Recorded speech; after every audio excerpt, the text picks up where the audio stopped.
টুনি একটা গাছের নিচে বসে কাঁদছিল। টুনির সামনে একটি ভাঙা ঘর পড়েছিল। ঘরটা ভেঙে গেল, এবার আমি আমার মেয়েকে নিয়ে কোথায় থাকবো? সামনে আবার বর্ষাকাল চলে আসছে। হে সৃষ্টিকর্তা, আমাকে সাহায্য করো, বুদ্ধি দাও আমাকে।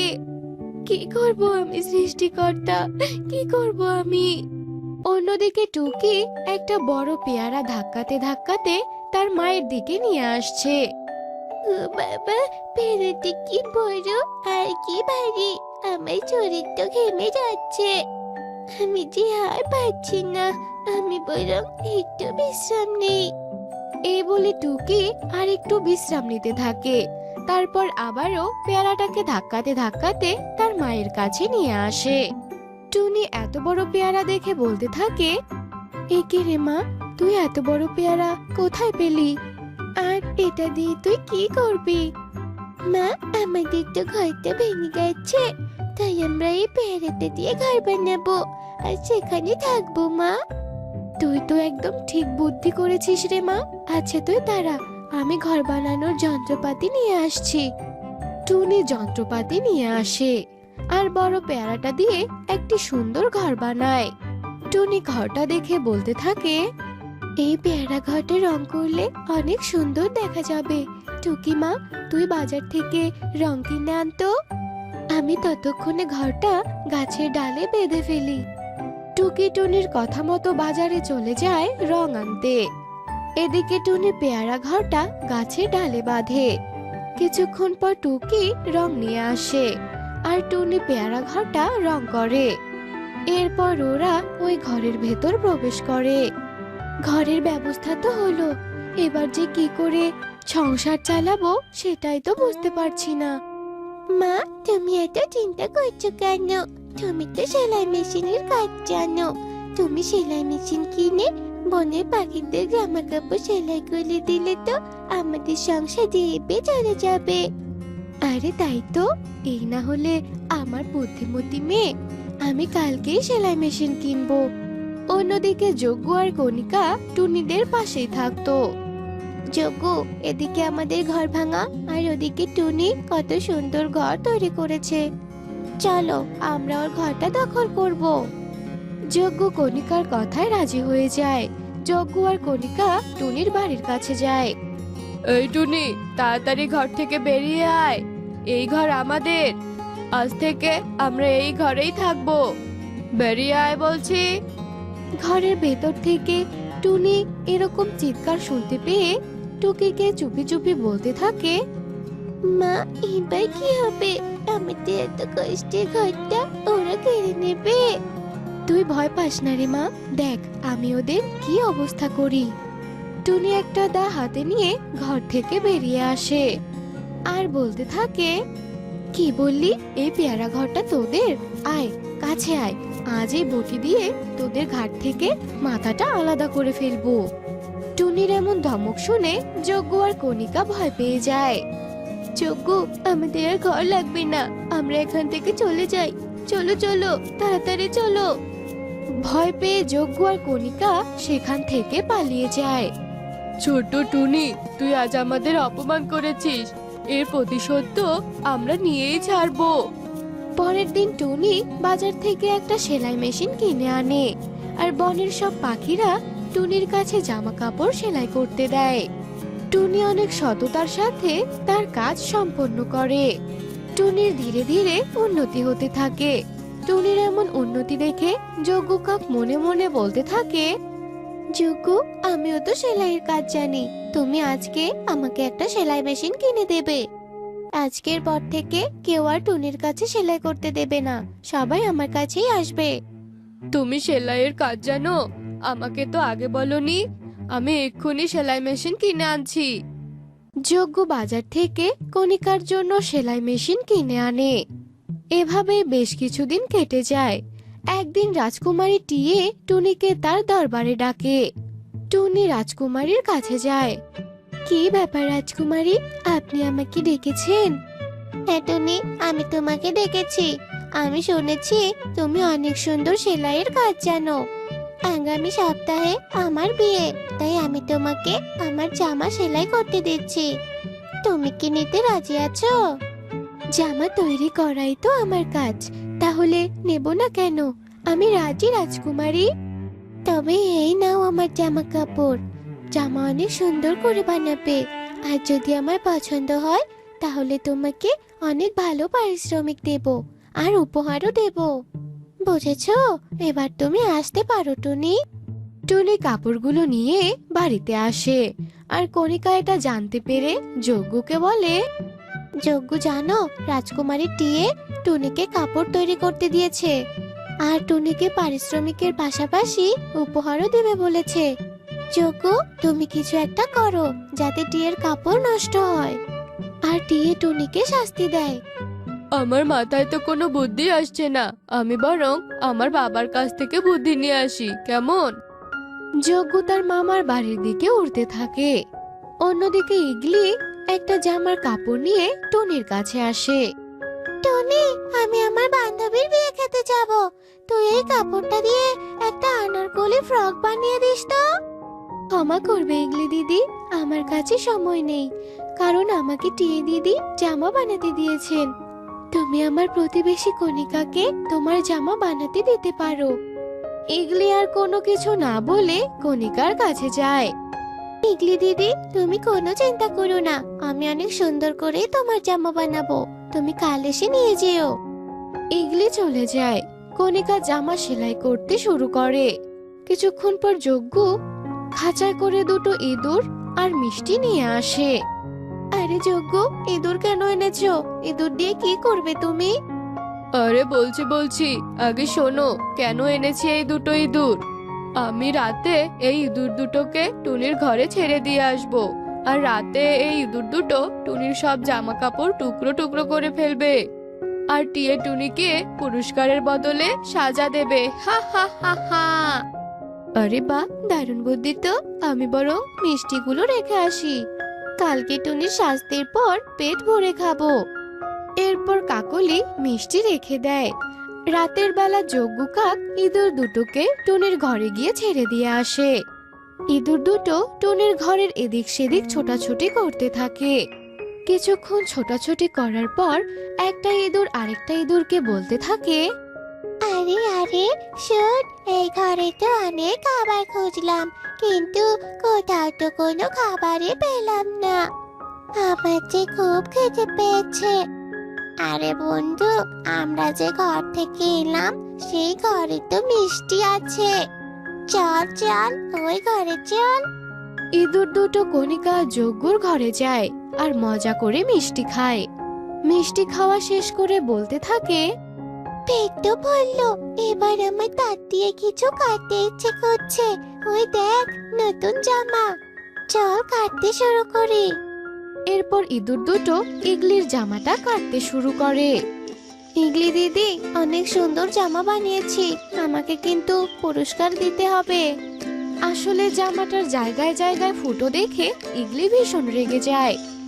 এই, এটা কি জামা বানিয়েছিস? শয়তান, আমার সাদের জামাটা নষ্ট করে দিয়েছিস। কণিকা, এটা কি? মনে হচ্ছে ইঁদুরগুলো আমাদের ক্ষতি করেছে। ইগলি দিদি, আমাদের ক্ষমা করে দাও। ইগলি রেগে গিয়ে ওদের দুজনকে মারতে থাকে, আর মারা শেষ করে সেখান থেকে চলে যায়। অন্যদিকে টুনি টিয়ের জামা নিয়ে রাজদরবারে যায়, আর টিয়ে জামা দেখে অনেক খুশি হয়, আর টুনিকে পারিশ্রমিকের পাশাপাশি পুরস্কৃত করে। আর টুনি খুশি মনে বাড়িতে চলে আসে। শোনো না গো, এই নিরামিষ খেতে খেতে কেমন জানি আমার মুখের রুচিটাই নষ্ট হয়ে গেছে। তুমি বরং বাজার থেকে একটা মাছ কিনে নিয়ে আসো না। শোনো, বড় মাছ আনবে কিন্তু, আমার খুব খেতে ইচ্ছে করেছে। আবার যদি সেই সামর্থ্য থাকতো তাহলে তো আমি তোমাকে রোজ মাছ এনে দিতাম গিন্নি। আছেই তো মাত্র কয়েকটা টাকা, এই কটা টাকা দিয়ে যদি মাছ আনি তাহলে অন্য খরচ করব কি করে বলো তো? ওই টাকাগুলো দিয়েই না হয় আজকে মাছ নিয়ে এসো, আমার যে খুব খেতে ইচ্ছে করছে। আচ্ছা ঠিক আছে গিন্নি, তুমি যখন বলছো তখন কিনে আনছি। এরপর বান্টি বাজারে গিয়ে সব থেকে বড় মাছটা তার গিন্নির জন্য কিনে আনে। আর সুখী মাছটা দেখে বলে, কত বড় মাছ নিয়ে এসেছো গো তুমি। দাও দাও, আমাকে দাও, আমি কেটে রান্না করছি। নাও নাও গিন্নি, এই নাও। তারপর সুখী মাছটাকে নিয়ে কাটতে চলে যায়। যেই না মাছটা কাটতে শুরু করে অমনি একটা টুনির ছানা মাটিতে পড়ে যায়। ও মা, এ কি অদ্ভুত কাণ্ড! কই গো, এদিকে এসো, দেখে যাও, দেখে যাও, কি অদ্ভুত কাণ্ড ঘটেছে। কি হয়েছে গিন্নি? এ কি মাছের পেটে টুনির ছানা এলো কি করে? সেটা তো আমার থেকে তোমার ভালো জানার কথা গো, কারণ মাছটা যে তুমি নিয়ে এসেছো। ওসব বাদ দাও গিন্নি, আমাদের তো সন্তান নেই, তাই হয়তো উপরওয়ালা আমাদের দিকে মুখ তুলে চাইছেন। চলো আমরা এই ছানাটাকে নিয়ে নিজের সন্তানের মতো বড় করতে থাকি। সেটা না হয় বুঝলাম, কিন্তু এটা যদি আমাদের জন্য কোনো অভিশাপ হয় তখন তখন কি হবে বলো? আহা গিন্নি, তুমি অযথা এসব ভাবছো কেন বলো তো? দেখো না কি নিষ্পাপ চেহারা, এ কি করে আমাদের ক্ষতি করতে পারে বলো তো? বান্টি অনেক বোঝানোর পর সুখী টুনির ছানাটিকে নিজের সন্তানের মতো বড় করতে শুরু করে। বান্টি সারাদিন কাজ করে যে কটা টাকা পায় তা দিয়ে নিজের সন্তানের খরচ চালিয়ে নেয়। এক রাতে এক অলৌকিক ঘটনা ঘটে। বান্টি আর সুখী যখন ঘুমিয়ে পড়ে, মাছ থেকে টুনির ছানা উঠে পড়ে আর তার ডানা দিয়ে হীরের বৃষ্টি ঝরতে থাকে। এরপর সে আবারও ঘুমিয়ে পড়ে। এরপর সকালবেলা, এ কি, এগুলো তো হীরে মনে হচ্ছে, কিন্তু এত হীরে আমার ঘরে এলো কি করে? বান্টি, এই বান্টি, ওঠো না, দেখো কি অলৌকিক কাণ্ড ঘটেছে। আহা, এই গিন্নিটার জন্য আমি একটু ঠিকমতো ঘুমাতেও পারি না। কি হয়েছে বলো তো? নিকুচি করেছি তোমার ঘুমের। এদিকে এসো, দেখো কি কাণ্ড ঘটেছে। দেখি দেখি, এ কি, এত খাঁটি হিরে এখানে কি করে এলো? আমাদের ঘরে এগুলো এলো কি করে গিন্নি? সেটা তো আমিও ভাবছি গো, কিন্তু যেভাবেই আসুক না কেন এগুলো বাজারে বিক্রি করে আমরা অনেক বড়লোক হতে পারবো গো, কি বলো তুমি? সে তো অনেক ভালো খবর গিন্নি, দাও দাও, এগুলো নিয়ে আমি তাহলে বাজারে বিক্রি করে আসি। হ্যাঁ হ্যাঁ, তাই যাও তুমি, জলদি যাও। এরপর বান্টি বাজারে গিয়ে হিরেগুলো বিক্রি করে আর অনেকগুলো খাবার নিয়ে বাড়িতে ফিরে আসে। এই নাও গিন্নি, আজ আর আমাকে কাজে যেতে হবে না, সারাদিন খাটের ওপর শুয়ে বসে এইসব খাবার খাবো আমরা। বান্টি আর সুখী হিরে পেয়ে ভীষণ খুশি ছিল। এরপর হঠাৎ একদিন বান্টি বলে, আচ্ছা গিন্নি, এত হিরে আসছে কোথা থেকে বলো তো? তুমি কি একবারও ভেবেছো সেটা? না গো, আমরা তো হিরে পেয়ে অনেক খুশি, একবারও তো আমি সেটা ভাবিনি। তবে শোনো, আমরা আজ রাতে জেগে থাকবো আর কি করে এত হিরে আসে আমাদের ঘরে সেটাই দেখবো, বুঝতে পেরেছো? এরপর তারা দুজনে সেই অপেক্ষাতেই থাকে। সুখী আর বান্টি ঘুমের ভান করে শুয়ে থাকে আর টুনির ছানা মাঝরাতে উঠে তার ডানা ঝাপটাতে থাকে আর তার ডানা থেকে হীরের বৃষ্টি হতে থাকে। এ দেখে সুখী আর বান্টি অনেক অবাক হয়ে যায়। বান্টি, এটা আমি কি দেখলাম? আমাদের টুনটুন ওর পাখা দিয়ে হিরে ফেলছে। আমিও তো সেটাই ভাবছি গিন্নি, আমাদের সন্তানের ওপর কোনো প্রেতাত্মা ভর করেনি তো? হ্যাঁ গো, সেটাও তো হতে পারে। চলো তবে আমরা তান্ত্রিক বাবার কাছে যাই, দেখি উনি এর কোনো সমাধান দিতে পারে কিনা। এরপর সুখী আর বান্টি মিলে তান্ত্রিকের কাছে যায় আর দুজনে মিলে তান্ত্রিককে সবটা খুলে বলে। সব শুনে তান্ত্রিক বলে, অনেক বছর আগে এক পরী এই টুনিকন্যাকে মাছের পেটে বন্দি করে রেখেছিল আর সেই মাছটা একটা জেলের জালে ধরা পড়ে আর সেটা তুই কিনে আনিস। তোরা যদি সৎ পথে থাকিস তাহলে তোদের মেয়ে তোদের হিরে দিতেই থাকবে, আর তোরা যদি লোভ করিস তাহলে তোদের মেয়ে আর কখনোই তোদের হিরে দেবে না, তখন তোরা ধ্বংস হয়ে যাবি। তাই তোরা লোভ করিস না। আমরা কখনোই লোভ করব না তান্ত্রিক বাবা, আমাদের সন্তান আমাদের ছেড়ে চলে যাবে তা কি করে হয়? আচ্ছা তান্ত্রিক বাবা, বলুন না, ও কি আমাদের ছেড়ে কখনো চলে যাবে? না, তোরা তাড়িয়ে না দিলে ওরা কখনোই যাবে না। এখন তোরা বাড়ি যা, আর তোদের কাছে রাখ তোদের মেয়েকে। এরপর সুখী আর বান্টি মিলে বাড়ি চলে যায়, আর টুনির ছানাকে ওরা কিছুই বুঝতে দেয় না। এরপর বান্টি আর সুখী যত হিরে পায় তা বাজারে বিক্রি করে ওরা অনেক বড়লোক হয়ে যায়। এই ঘটনা কালু কাকের নজরে পড়ে যায়। কাকলি, এই গরিব বান্টি যে কিনা নুন আনতে পান্তা ফুরাতো, সে এত বড়লোক কি করে হলো? বুঝতে পারছি না গো, কিন্তু এদের তো কড়া নজরে রাখতে হবে। এরপর কালু আর কাকলি সুখীর জানালার পাশে দাঁড়িয়ে থাকে। তারা সবাই যখন ঘুমিয়ে পড়ে তখন কালু আর কাকলি তাদের জানালার পাশে এসে বসে থাকে। এদিকে টুনটুন আগের মতোই মাঝরাতে উঠে তার ডানা ঝাপটাতে থাকে। ওদিকে কালু আর কাকলি এসব দৃশ্য দেখে অনেক লোভে পড়ে যায়। এরপর তারা সেখান থেকে চলে যায়। সুখীর মেয়ে আসলে কোনো সাধারণ মেয়ে নয়। এ তো জাদুই পাখি, একে যেভাবেই হোক আমাদের নিয়ে আসতেই হবে। এরপর দিনের বেলা টুনটুন যখন বাইরে খেলতে আসে তখন কালু আর কাকলি টুনটুনকে ধরে নিয়ে যায়, আর তারা সারা রাত নিজেদের সাথে টুনটুনকে রেখে দেয় মাঝরাতে হিরে দেওয়ার জন্য। কিন্তু ওরা লোভ করার কারণে টুনটুন আর তাদের হিরে দিতে পারে না, বরং টুনটুনের ডানা থেকে আগুনের গোলা এসে কালু আর কাকলিকে ধ্বংস করে দেয়। এদিকে সুখী আর বান্টি টুনটুনকে খুঁজতে থাকে, আর হঠাৎই টুনটুন সুখী আর বান্টির সামনে এসে হাজির হয়। আর টুনটুন বোবা থাকার কারণে সে কিছুই বলতে পারে না। মা টুনটুন, এখন থেকে তুই আমাকে ছেড়ে কোথাও যাবি না, বুঝলি? সব সময় আমাদের সঙ্গেই থাকবি। তোর অলৌকিক শক্তির জন্য সবাই যে তোকে চুরি করতে চায় রে মা। মায়ের কথায় টুনটুন মাথা নাড়ায়, কিন্তু এরপর থেকে টুনটুন আর হিরে দিতে পারে না। এরপর সুখী আর বান্টি চিন্তায় পড়ে যায়, কিন্তু হিরে না পাওয়ার কারণেও তারা তাদের সন্তানকে নিয়ে অনেক সুখে দিন কাটাতে থাকে।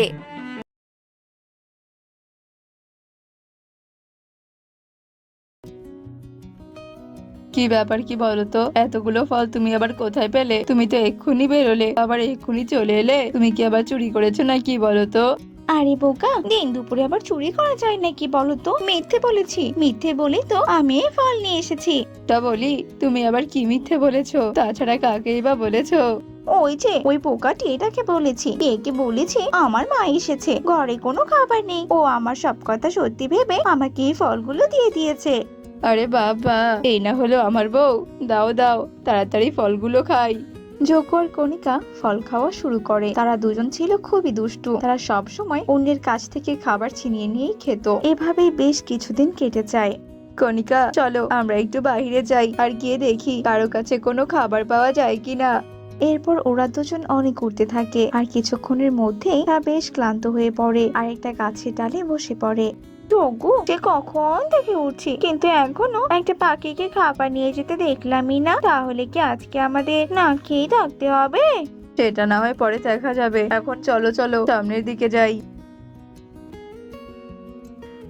কি ব্যাপার কি যোগু, তুমি আবার এই ফলের সামনে কেন থামলে? তুমি কি জানো না এটা আবার বিষাক্ত ফল? এটা খেলে যে পাখিরা মারা যায় গো। চলো চলো এখান থেকে চলো। আরে আরে না না, একটু দাঁড়াও, আর এই ফলটাকে একটু ভালো করে দেখো। কেন দেখবো গো? এই ফলটা কি তুমি খাবে নাকি? না না, খাবো না, তবে আমি অভিনয় করব, বুঝেছো? কি অভিনয় মানে কি? তুমি কি বলছো বলো তো? ওই দেখো দেখো, টুনি এদিকে আসছে, শোনো আমি তোমাকে বুদ্ধি শিখিয়ে দিচ্ছি।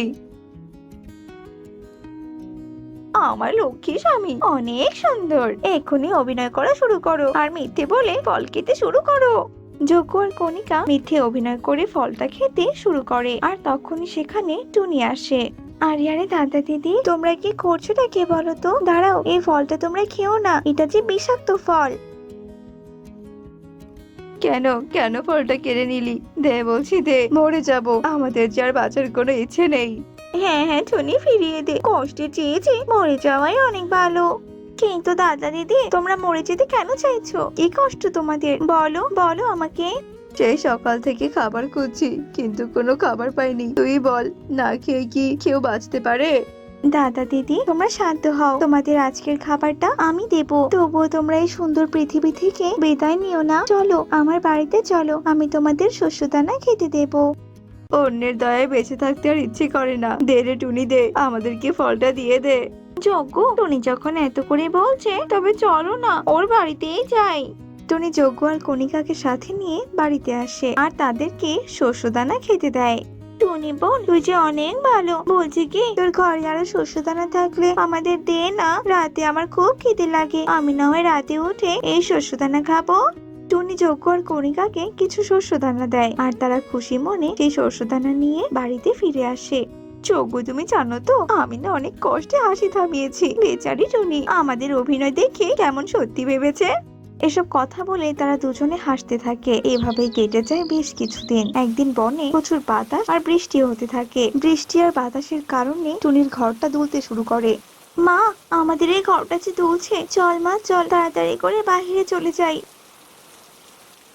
মা ও মা এবার তুমি কি করবে? বৃষ্টিতে তো বেশি সময় ভেজা যাবে না। কোনো বিপদ হলে যজ্ঞ দাদা ওদেরকে স্মরণ করতে বলেছিল, চল ওদের বাড়িতে যাই। এরপর ওরা যজ্ঞর বাড়িতে আসে আর এসে দরজায় কড়া নাড়তে শুরু করে। কি ব্যাপার রে টুনি, এমন বৃষ্টির রাতে তোরা দরজায় শব্দ করছিস কেন? আসলে দাদা এই বৃষ্টিতে আমার ঘরটা ভেঙে পড়েছে, তুমি তো কোনো বিপদ হলে আমাকে তোমার কাছে আসতে বলেছিলে, তাই তো আজকে আমি আমার এই বিপদের দিনে আমার ছোট্ট মেয়েটাকে নিয়ে তোমার কাছে এসেছি। দাদা আমাদের একটু আশ্রয় দাও। আশ্রয় দাও বললেই হলো নাকি? চোখে দেখতে পাস না আমাদের ঘরটা খুব ছোট, আর তাছাড়া বেশি একটা মজবুত নয়। তোদের ভারে যদি আবার ঘরটা ভেঙে যায় তখন তার চেয়ে ভালো তুই এখান থেকে চলে যা। যজ্ঞ টুনিকে আর কোনো কিছু বলতে না দিয়ে দরজাটা লাগিয়ে দেয় আর টুনি অসহায় হয়ে একটা বড় গাছের নিচে দাঁড়ায়। মা ও মা বৃষ্টি যে কমে গিয়েছে, আমাদের তো এখন কোনো আশ্রয় নেই, এবার আমরা কোথায় থাকবো মা? আমাদের যে নতুন করে ঘর বানাতে হবে মা। নতুন করে ঘর বানানোর জন্য তো অনেক টাকা লাগবে, তুমি এতগুলো টাকা কোথায় পাবে মা? টাকার জন্য কি হাত গুটিয়ে বসে থাকবো নাকি বলতো? আমরা মাটি দিয়ে ঘর বানিয়ে সেই ঘরেই থাকবো, পরে টাকা হলে বড় করে ঘর বানাবো। চল মা কাজে লেগে পড়ি। টুকি আর টুনি অনেক কষ্ট করে মাটি দিয়ে একটা ঘর তৈরি করতে থাকে আর তারা মামে ওই ঘরেই থাকতে লাগে। মা টুকি তুই ঘরেই থাকিস রে, বর্ষাকাল শুরু হতে চলেছে, আমি কিছু খাবার নিয়ে বাড়িতে ফিরে আসবো। এই বলে টুনি বেরিয়ে পড়ে আর সন্ধ্যার দিকে বেশ কিছু খাবার নিয়ে বাড়িতে ফেরে। এভাবে আরো বেশ কিছুদিন চলে যায়। বনে আবারও প্রচুর বৃষ্টি আর বাতাস শুরু হয়। তখন কণিকা যজ্ঞকে বলে, যজ্ঞ বনে যে খুব জোরে বাতাস আর বৃষ্টি হচ্ছে গো, আমি মনে হয় এক্ষুনি পড়ে যাবো, ঘরটা যে দুলছে, কি করবো গো? হ্যাঁ গো, যদি আবার আমরা এই ঘরের নিচে চাপা পড়ে যাই তখন? না না কণিকা, দয়া করে তুমি এমন করে বলো না, চলো আমরা বাইরে যাই। ও যজ্ঞ কি ঠান্ডা, ওই দেখো যজ্ঞ দেখো টুনির মাটির ঘর, চলো যজ্ঞ আমরা টুনির কাছে গিয়ে বরং আশ্রয় চাই। টুনি বোন, আমাদের ঘরটা যে ভেঙে গেছে, টুনি বোন তুই দয়া করে আজকের জন্য তোদের ঘরে আমাদের একটু আশ্রয় দে, আমাদের ঘরটা যে ভেঙে গেছে, আমরা যে মরে যাবো রে। তোমরা মরে গেলেও আমি আর তোমাদের আশ্রয় দেব না। সেদিন আমি তোমাদের কাছে অনেক কাকুতি মিনতি করেছিলাম, কিন্তু তোমরা আমার কোনো কথাই শোনোনি। তোর সাহস তো কম নয়, তুই কিনা আমাকে হুমকি দিস, তোকে আমি এক্ষুনি এই ঘর থেকে তাড়িয়ে দেবো। এই ঘর আমাদের, বের হ বলছি ঘর থেকে। কি বলছো কি তুমি? হ্যাঁ তুমি কি পাগল হয়ে গেছো নাকি? এটা আমার ঘর। বুঝেছি, সোজা কথায় তুই নড়বি না, তোকে আমি দেখাচ্ছি মজা, তুই দাঁড়া। শয়তান যজ্ঞ কণিকা, তোরা তোদের অন্যায়ের শাস্তি পাবি, আমাকে নিঃস্ব করার শাস্তি একদিন ঈশ্বর তোদের ঠিক দিবেন। যজ্ঞ ঘরটা মাটির হলেও কিন্তু বেশ সুন্দর, আমাদের আর কষ্ট করে ঘর বানাতেই হবে না। চলো কণিকা, এবার আমরা একটু বিশ্রাম নেই, আমরা যে বড্ড ক্লান্ত। যজ্ঞ আর কণিকা ঘরে শুয়ে বিশ্রাম নিতে থাকে। এদিকে মাটির ঘর হওয়ার কারণে আর অতিরিক্ত বৃষ্টিপাতের কারণে মাটির ঘরটা ভাঙতে শুরু করে। এক পর্যায়ে মাটির ঘর ভেঙে যজ্ঞ আর কণিকার শরীরের ওপর পড়ে আর ওরা সেখানেই মারা যায়। দূর থেকে টুনি এই সবকিছু দেখতে পায়।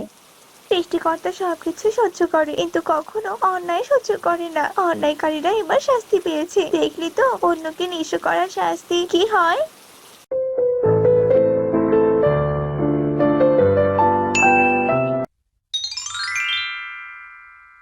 এস, আজ যা গরম পড়েছে, মনে তো হচ্ছে আমার প্রাণটা এক্ষুনি বেরিয়ে যাবে। এস, যদি একটু আইসক্রিম খাওয়া যেত তাহলে কতই না ভালো হতো, কিন্তু এই বোনের কেউই তো কোনো রকম আইসক্রিম বানায় না।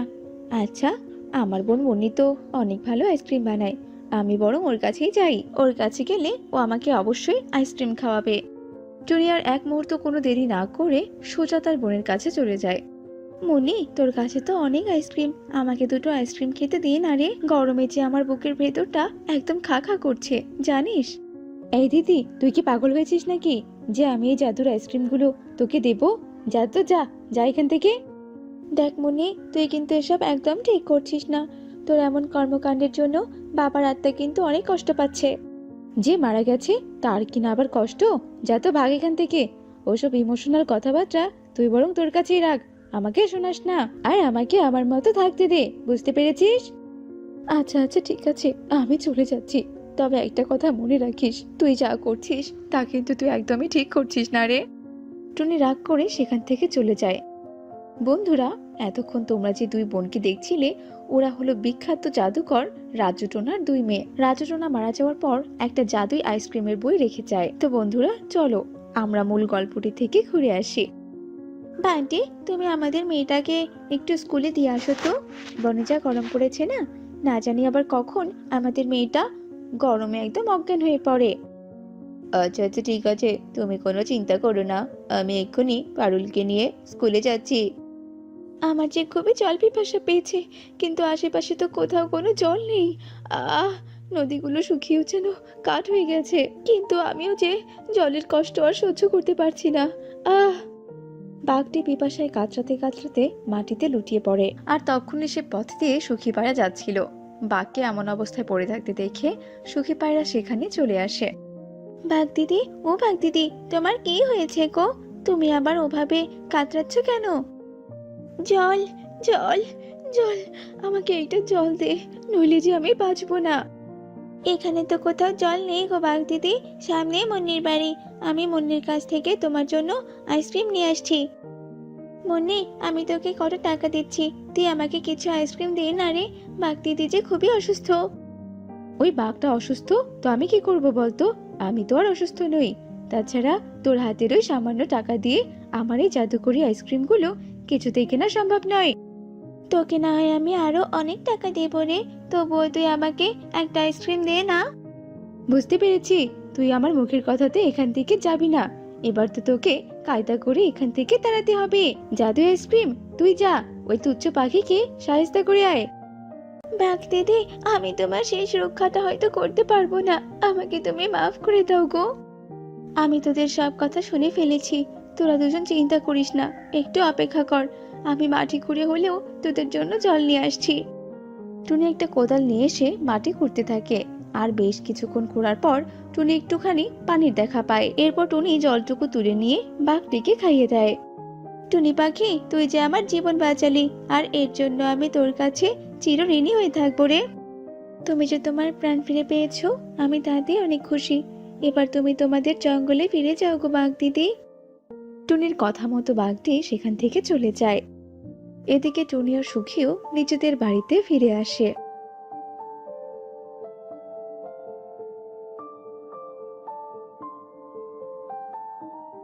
দেখতে দেখতে এক পর্যায়ে রাত নেমে আসে, আর এদিকে মুন্নি, এইভাবে শুধু বসে বসে আইসক্রিম খেলে আমার চলবে না, আমাকে যে কালো জাদু সম্পূর্ণ হতেই হবে। আর এই কালো জাদু দিয়ে আমাকে পুরো জঙ্গল হাতিয়ে নিতে হবে, সবাইকে যে আমার গোলাম বানাতে হবে, যাতে করে সবাই আমার কথা মতো ওঠে আর বসে, আর আমি যেন আমার বাবার থেকে বড় জাদুকর হতে পারি। তবেই না আমার মনের ইচ্ছে পূরণ হবে। এবার যে আমাকে শয়তান রানীর ধ্যানে বসতে হবে, তবেই না আমি আমার কাজে সফল হব। শয়তান রানী, শয়তান রানী, কোথায় কোথায় আপনি? আমি আপনাকে আহ্বান করছি, আমার ডাকে আপনি সাড়া দিন। এই অসময়ে তুই আমাকে কেন আহ্বান জানিয়েছিস বলতো? এই সময় যে আমি শক্তি সঞ্চয়ে ব্যস্ত থাকি, সেটা কি তুই জানিস না নাকি? হ্যাঁ, আমাকে আপনি ক্ষমা করবেন শয়তান রানী, আপনি তো জানেন আমার কাছে জাদু শক্তি সঞ্চয়ের বই আছে, আমি চাই কালো জাদু শক্তি সম্পন্ন হতে। আচ্ছা আচ্ছা, ঠিক আছে, আমি তবে তোকে ওই কালো জাদু দিচ্ছি। এরপর শয়তান রানী গাছের ডালের ওপর মাটির ঘর বানিয়ে তাতে গোলাপি রং করে। এই ঘরে যতদিন গোলাপি রং থাকবে ততদিন অবধি তুই কালো জাদু সম্পূর্ণ থাকবি। এতে করে তোর যা ইচ্ছে তুই তাই করতে পারবি রে। আর যদি কোনোভাবে গোলাপি রং উঠে যায় তবে তোর শক্তিও শেষ হয়ে যাবে। বুঝতে পেরেছিস তো? আচ্ছা আচ্ছা, ঠিক আছে শয়তান রানী, এবার তবে আপনি আসতে পারেন। এরপর শয়তান রানী সেখান থেকে চলে যায় আর মনে জাদু শক্তি পেয়ে আরো ভয়ঙ্কর হয়ে ওঠে। এবার তো আমি সবার রক্তের বন্যা বইয়ে দিব, আর যেই পাখি রক্তের বন্যা বইবে সেই পাখিরই আমি রক্তের আইসক্রিম খাবো। এতে করে আর কোনোদিন আমার জাদু শক্তি ক্ষয় হবে না। মনি তার শয়তানি হাসি হাসতে থাকে আর সে হাসির শব্দে পুরো জঙ্গল কেঁপে ওঠে। এ আবার কোন সর্বনাশের লক্ষণ? আর হাসিটা শুনে তো মনে হচ্ছে হাসিটা মুন্নির। তবে কি মুন্নি এবার সত্যি সত্যি শক্তির অপব্যবহার করছে? না না, আমাকে এবার কিছু একটা করতেই হবে। টুনি কি করবে সেটা ভেবে সে এদিক সেদিকে পায়চারি করতে থাকে। এদিকে মুন্নি পাখি ধরে নিয়ে যাওয়ার জন্য জঙ্গলে চলে আসে। আরে বাহ, এখানে তো অনেক পাখি, কিন্তু আজ তো আমার কালো রঙের আইসক্রিম খেতে খুব ইচ্ছে করছে। আমি বরং আজকে শালিককে ধরে নিয়ে যাই। আমাকে তো ছেড়ে দে মুন্নি। আমি তো আর কি এমন ক্ষতি করেছি যে তুই আমাকে ধরে নিয়ে যাচ্ছিস? ছেড়ে দে। তুই তো আমার কোনো ক্ষতি করিসনি রে। আসলে আজ আমার কালো আইসক্রিম খেতে খুব ইচ্ছে করছে, তাই তো আমি তোকে এভাবে ধরে নিয়ে যাচ্ছি রে। মুন্নি আর কোনো কথা না বলে শালিককে নিয়ে তার গোলাপি মাটির ঘরে যায় আর জাদু দিয়ে শালিককে হত্যা করে শালিকের রক্ত দিয়ে জাদুই আইসক্রিম বানিয়ে খেতে থাকে। আহা, এই আইসক্রিম কিনা এত মজা!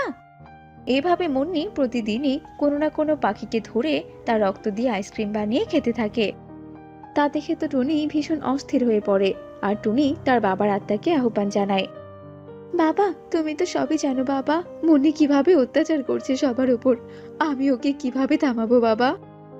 মাটির গোলাপি ঘরকে তোর পুড়ে ছাই করে দিতে হবে মা, আর তার সাথে তোকে জাদু আইসক্রিমের বইটাও পুড়িয়ে দিতে হবে রে মা। তবেই যে মুন্নির এসব শক্তি শেষ হয়ে যাবে আর ও ভৎস হয়ে যাবে। এসব কথা বলে রাজু টোনার আত্মা অদৃশ্য হয়ে যায় আর টুনি কায়দা করে ওই মাটির গোলাপি ঘরটাকে পুড়িয়ে দেয়। মুন্নি মাটির ঘরটির ভেতরে থাকায় মুন্নি পুড়ে ছাই হয়ে যায়, তার সাথে মাটির ঘরটিও। মুন্নি মারা যাওয়ার পরপরই জঙ্গলে শান্তি নেমে আসে আর এরপর থেকে কাউকে আর প্রাণ দিতে হয়নি।